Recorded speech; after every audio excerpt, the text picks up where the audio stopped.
हाँ भाई, राम राम सबने। क्या बात है, तादाद कट गई। अच्छा अच्छा। हाँ तो देखो, आज की क्लास से शुरुआत करते हैं। देखो, हमने अगर बात करें तो पोषक पदार्थ यानी भोजन के अवयव में तीसरा जो पॉइंट है अपना वसा। ठीक है, वसा बोल देंगे, फैट बोल देंगे, लिपिड बोल देंगे। ठीक है, अगर हम बात करें सर्वाधिक ऊर्जा प्रदान करने वाला पोषक पदार्थ का नाम आता है तो कौन सा है? वसा। 1 ग्राम से कितने कैलोरी की ऊर्जा मिलती है? हाँ, 9.2 कैलोरी की ऊर्जा मिलती है। अगर सर्वाधिक अगर हम बात करें दीर्घकालीन ऊर्जा या सबसे लंबे समय तक ऊर्जा प्रदान करने वाला पोषक पदार्थ है वसा हो जाती है। ठीक है, ऊर्जा प्रदान करने वाले और भी हमारे पास पोषक पदार्थ है जैसे कार्बोहाइड्रेट। ठीक है, और 1 ग्राम से कितनी मिलती है? हाँ, 4.2 कैलोरी। और प्रोटीन से 4 और जल से 0 कैलोरी, यानी ऊर्जा प्रदान नहीं करता है। ठीक है, ऊर्जा प्रदान करने वाले जो पोषक पदार्थ है, एक तो वसा है, दूसरा कार्बोहाइड्रेट हो जाता है। इस तरीके की चर्चा हमने कर ली थी। वसा का निर्माण किससे किससे होता है? ग्लिसरॉल से होता है। और वसा एक क्या है? कार्बनिक पदार्थ है। वसा केवल कार्बनिक पदार्थों में क्या है? और अकार्बनिक में अघुलनशील। ठीक है, यानी कार्बनिक में तो क्या है? घुलनशील हो गई, और अकार्बनिक यानी जैसे जल में अघुलनशील है। ठीक है, अगर हम बात करें आगे, वसा में बंध उपस्थित होता है, कौन सा? एस्टर बंध यहां पर उपस्थित होता है। ठीक है, प्रोटीन में कौन सा होता है? बताओ भाई। पेप्टाइड बंध। प्रोटीन में कौन सा? पेप्टाइड। और कार्बोहाइड्रेट में ग्लाइकोसिडिक बंध। ठीक है, ये भूलना नहीं है। जंतु वसा के रूप में उपस्थित अंतिम जो पदार्थ होता है वो कोलेस्ट्रॉल या फिर वसीय अम्ल।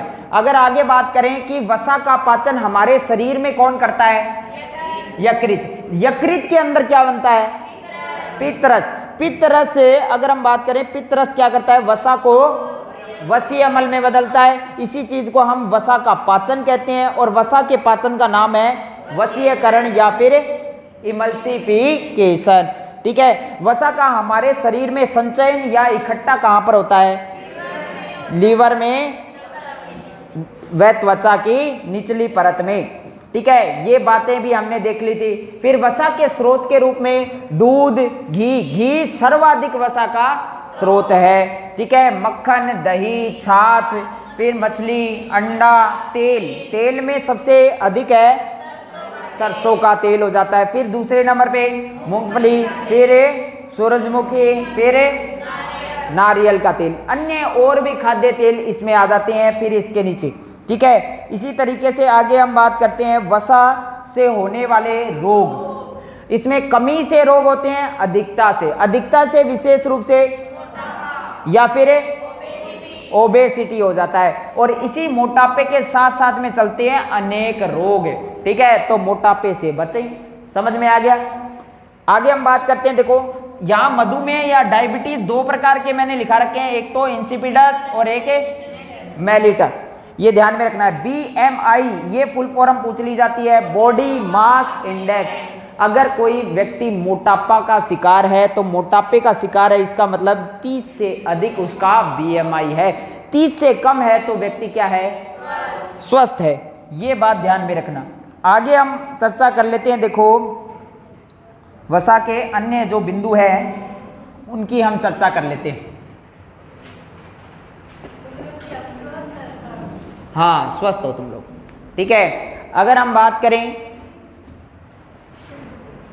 वसा 20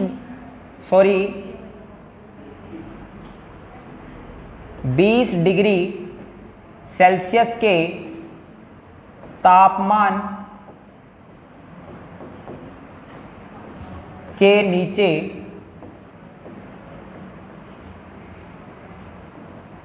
जाने पर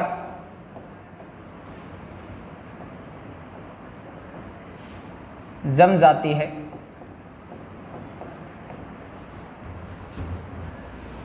यानी वसा का जो जमना अगर हम कहें तो 20 डिग्री सेल्सियस के तापमान से अगर जैसे जैसे तापमान नीचे जाता है वसा जमने लग जाती है। लेकिन इसमें अगर हम बात करें अपवाद है, अपवाद की बात करें तो इसमें आ जाता है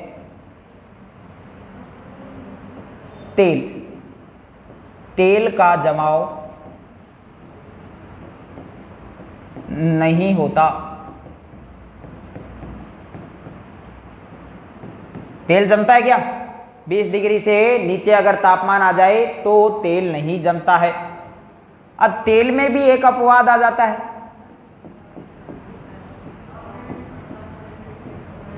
तेल में अपवाद नारियल का तेल,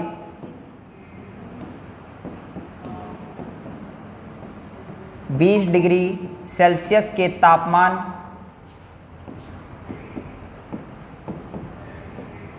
के नीचे जमने लग जाता है।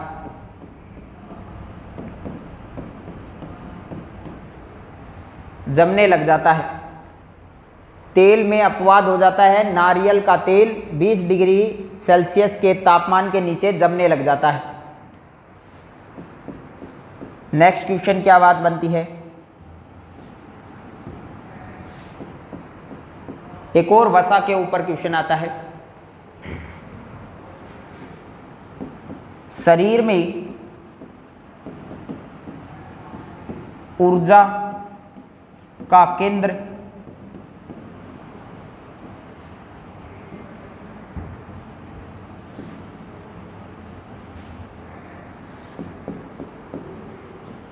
उपवास व भूख हड़ताल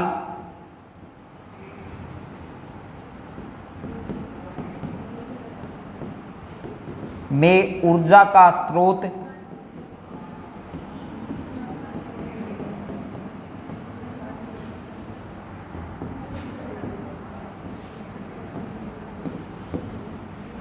वसा।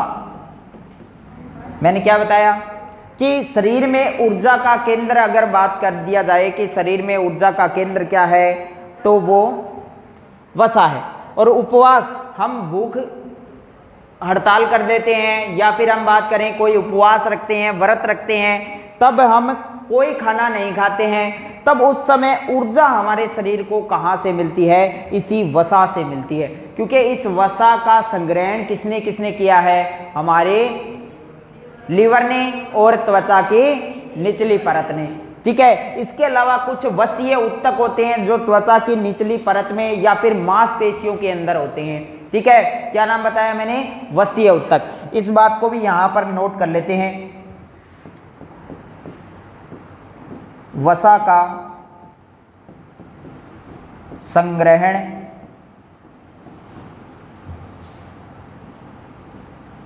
उत्तक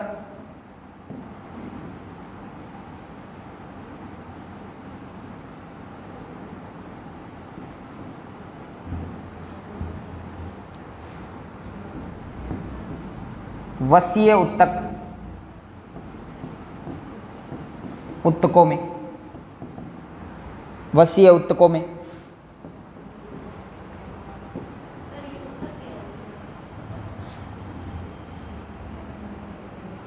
उत्तक है टिश्यू।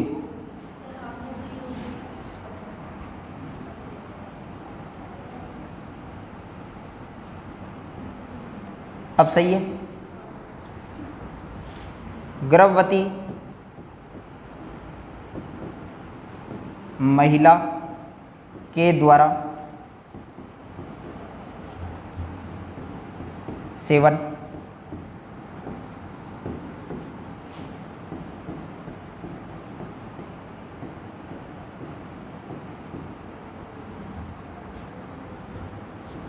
(2800 कैलोरी प्रतिदिन 2800 कैलोरी की ऊर्जा की आवश्यकता होती है एक गर्भवती महिला को। ऊर्जा की आवश्यकता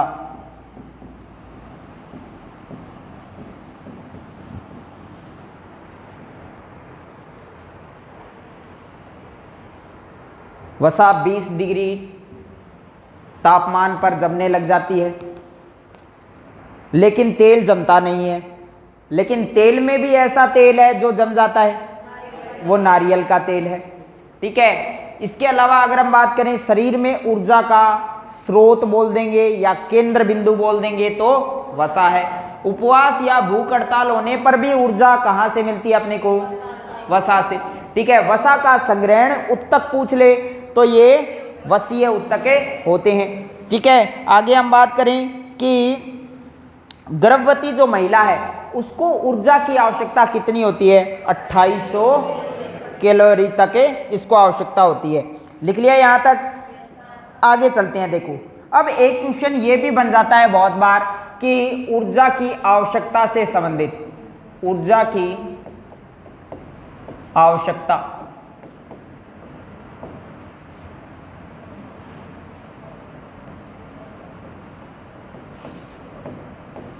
ऊर्जा की आवश्यकता अगर पुरुषों की बात करें, पुरुष को और महिला को, यह क्वेश्चन पूछ लिया जाता है।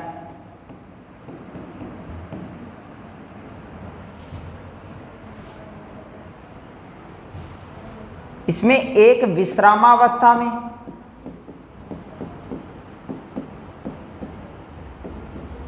और एक आ जाता है परिश्रम।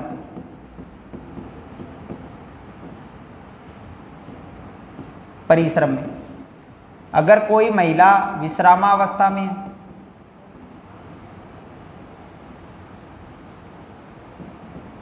विश्रामावस्था, तब उसको कितनी ऊर्जा की आवश्यकता होगी। और अगर हम बात करें अगर कोई परिश्रमी है,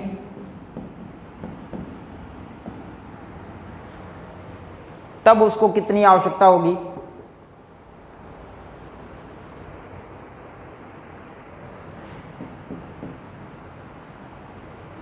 अगर कोई पुरुष विश्रामावस्था में है तो उसको 2500 से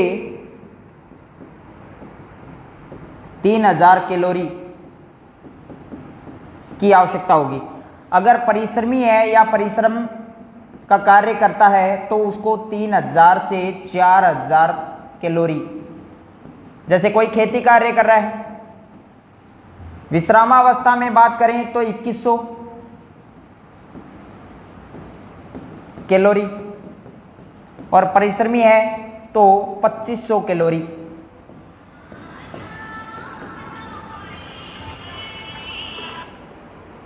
कैलोरी।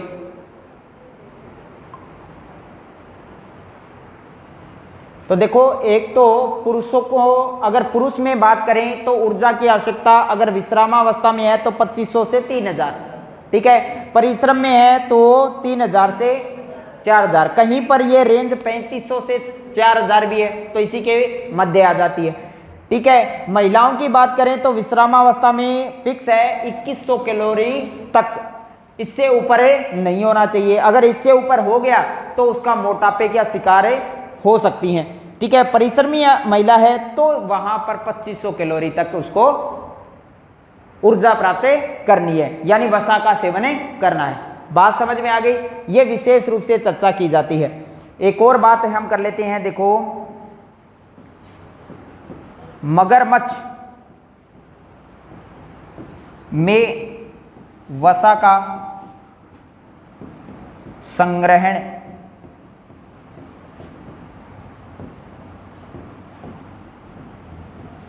जिस हिस्से में होता है वो है उसकी पूंछ, पूंछ में।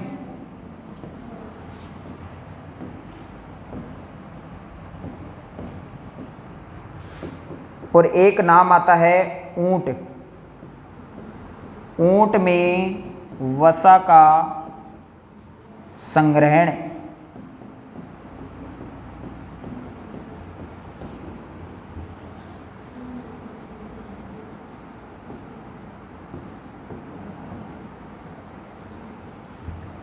वसा का जो संग्रहण होता है, ऊंट में अगर वसा का संग्रहण होता है तो वो कुबड़ में,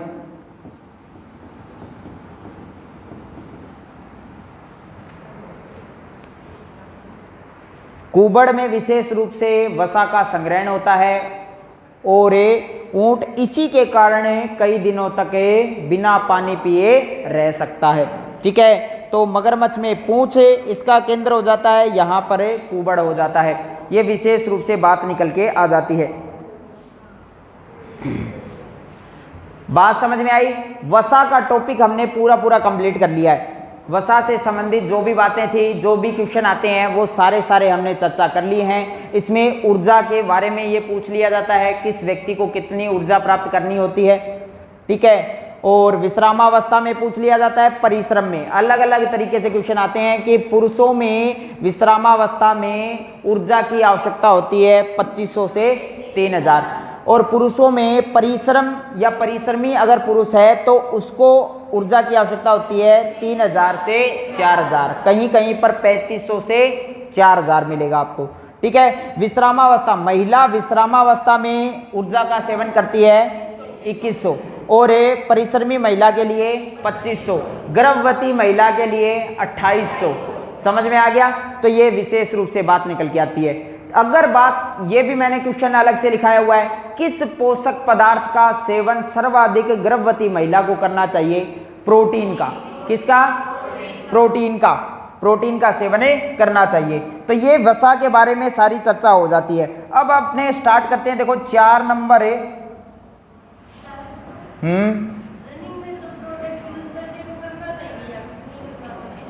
रनिंग में क्या प्रोडक्ट है?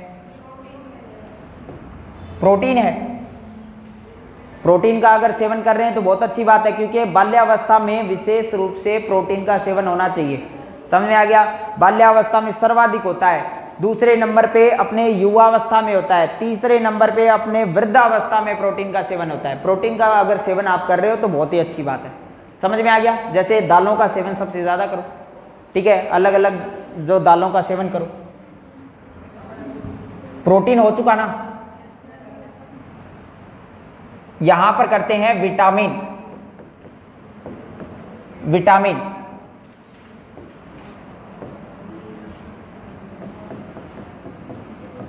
या वाइटामिन्स। विटामिन्स की बात कर लेते हैं। देखो विटामिन की बात करें तो यहां पर एक खोजकर्ता के नाम आते हैं। खोजकर्ता हॉपकिंस और फंक।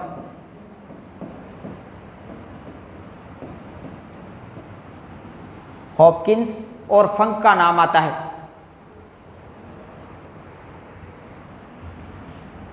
फंक के द्वारा नामकरण किया गया था, नामकरण विटामिन का नामकरण फंक के द्वारा किया गया था। 2 वैज्ञानिक का नाम आता है, हॉपकिंस और फंक।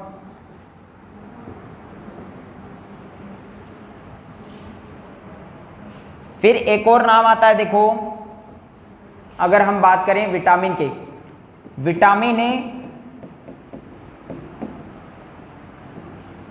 की विशेषताएं,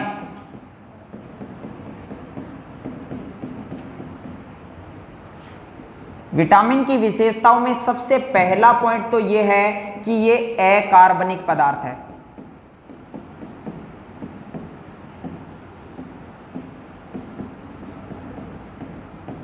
अकार्बनिक पदार्थ है। दूसरा महत्वपूर्ण पॉइंट यह बन जाता है विटामिन के लिए, इसका पाचन नहीं होता। इसका पाचन नहीं होता, बल्कि अवशोषण होता है। यानी सोख लिया जाता है हमारे शरीर में, अवशोषण होता है। ये इसका पाचन नहीं होता, लेकिन ये पाचन में सहायक है। एंजाइमों को पाचन क्रिया में सहायता प्रदान करता है।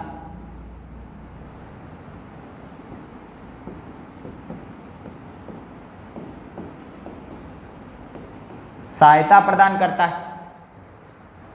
इसका पाचन नहीं होता बल्कि अवशोषण होता है। अकार्बनिक पदार्थ है।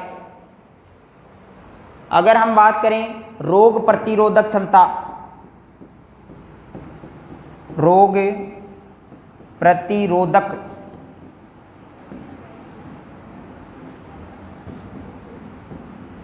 क्षमता बनाने वाला पोषक पदार्थ पूछ ले तो विटामिन ही है। पांचवा और विशेष पॉइंट बन जाता है खाद्य पदार्थों के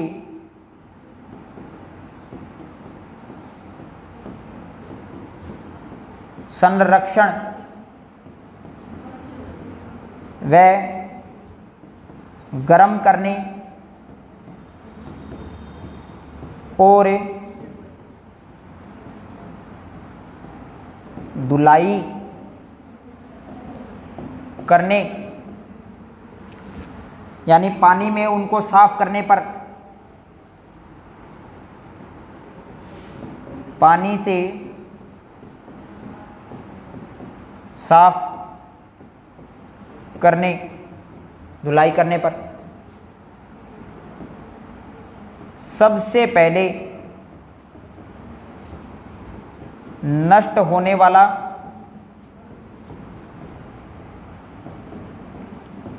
पोषक पदार्थ, पोषक पदार्थ का नाम अगर आ जाए तो विशेष रूप से विटामिन होता है। खोजकर्ता हॉपकिंस और फंक का नाम आता है। फंक नामकरण पूछ ले तो फंक का नाम आता है। ठीक है, ये बात निकल के आती है 1911-12 की। ठीक है, ये विशेष चर्चा में आता है। अकार्बनिक पदार्थ है, इसका पाचन नहीं होता बल्कि अवशोषण होता है। ये एंजाइमों को पाचन क्रिया में सहायता प्रदान करता है। रोग प्रतिरोधक क्षमता, हमारे शरीर की रोग प्रतिरोधक क्षमता को बढ़ाने वाला पोषक पदार्थ। ऐसा कौन सा पोषक पदार्थ है जो खाद्य पदार्थों को संग्रहण करने पर नष्ट होता है, या फिर उनको गर्म करने पर नष्ट होता है, या फिर उनकी धुलाई यानी उनको पानी से साफ करने पर नष्ट हो जाता है? सबसे पहले विटामिन होता है। समझ में आ गया? तो अधिक उसको धोने की आवश्यकता नहीं है। समझ में आ गया? थोड़ा पानी ऊपर लगा लिया, फिर इसके बाद में उसका सेवन करें। समझ में आ गया? कई तो रगड़न लाग जा बने और फिर छिलका छलका तार केर बने, आधो तो विटामिन बड़े ही नष्ट। ठीक है, तो इस तरीके से ध्यान में रखना है। गर्म पानी, अब मान के चलो कि कुछ लोग ऐसे भी हैं जैसे उबालते भी हैं। ठीक है, वो सोचते हैं कि कोरोना अपने ना लग जाए, पहली बार ना उबाल ले। ठीक है, तो इससे भी नष्ट हो जाता है। समझ में आ गया? हाँ, छिलके में विटामिन होता है। छिलके में विटामिन होते हैं। जैसे अगर हम बात करें, कुछ घरों में ऐसा होता है कि आलूओं का जो सेवन किया जाता है वो छिलके के साथ में किया जाता है। ठीक है, सब्जी बनाते हैं घरों में। ठीक है, तो छिलके के साथ में ही आलू को काट लिया जाता है। पहले ऊपर से धो लिया जाता है, ठीक है, फिर छिलके के साथ में काट दिया जाता है। इसी तरीके से और भी बहुत सारे, जैसे खीरा होता है, खीरे खाते हैं अपने घरों में। तो खीरे खाते हैं तो सीधा, अगर कुछ लोग तो छीलते नहीं है उसको, ऊपर से साफ किया और सीधा ऊपर से ही काटा और खा लिया। समझ में आ गया? तो विटामिन की कमी को अगर दूर करना है तो छिलके वाले प्रोडक्ट सबसे ज्यादा खाओ। समझ में आ गए? आगे हम बात करें, अकार्बनिक पदार्थ है, ये अपने आप में ध्यान में रखना है, इसमें कार्बन नहीं होता है। ठीक है, ये बात ध्यान में रखनी है। यहां तक की चर्चा हम अब कर लेते हैं, बस बात समझ में आ गई? यहां तक का सबको पढ़ के आना है अच्छे से। ठीक है, वसा हमने कंप्लीट कर लिया है। विटामिन हमारा स्टार्ट हो चुका है। विटामिन हम कंप्लीट कर लेंगे। विटामिन, अलग अलग प्रकार के विटामिन होते हैं। विटामिन के प्रकार, एक विटामिन के प्रकार और नोट कर लेते हैं आप। विटामिन के प्रकार नोट कर लेते हैं। विटामिन के प्रकार,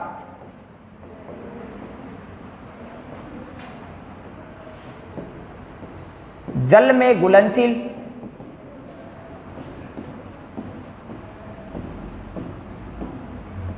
विटामिन और वसा में घुलनशील विटामिन, वसा में घुलनशील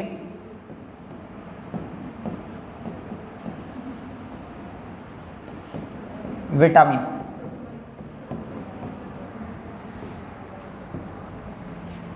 अगर हम बात करें जल में घुलनशील, तो देखो बी और सी, विटामिन बी और सी, विटामिन बी और विटामिन सी,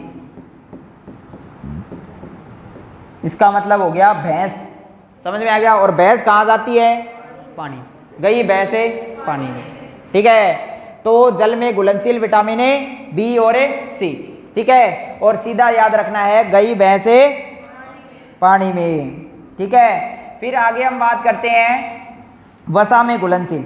वसा में घुलनशील चिकनाई होती है, देखो वसा में, और थोड़ा दिन खातर रख देंगे ना तो कीड़ा पड़ जाएगा। क्या पड़ जाएगा? हाँ, KEDA, कीड़ा।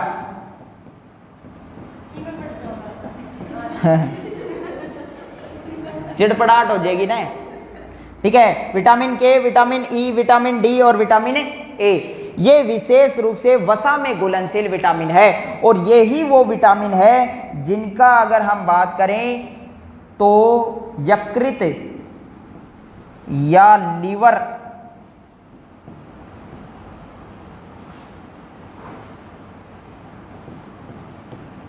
में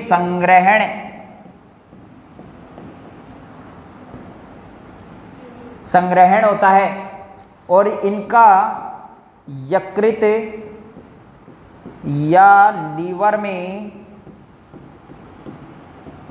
संग्रहण, यानी हमारे शरीर में कहीं पर इसका संग्रहण नहीं होता, संग्रहण व निर्माण नहीं, संग्रहण व निर्माण